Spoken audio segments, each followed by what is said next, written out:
In this tutorial, I'll show you how to change the pitch of a voice in Adobe Audition.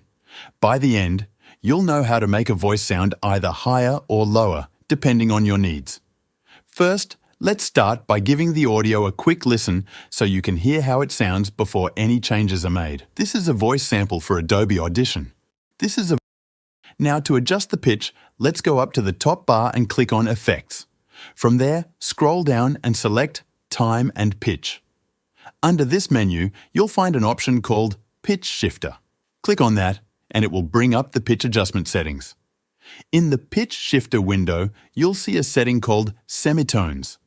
This is where you can adjust how much higher or lower the pitch will be. If you want the voice to sound deeper, lower the semitone value. Let's try changing the semitone to around -5. After you've done that, hit Apply, and now let's listen to the result. This is a voice sample for Adobe Audition. As you can hear, the voice has a much deeper tone now. Next, let's try raising the pitch.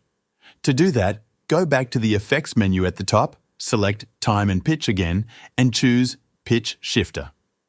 This time, increase the semitone value to about +6. Once you've set that, hit Apply again, and now we can listen to the audio with a higher pitch. This is a voice sample for Adobe Audition. And that's how you can easily change the pitch of any voice in Adobe Audition. Whether you want it deeper or higher, the semitone adjustments make it quick and simple to get the effect you're looking for.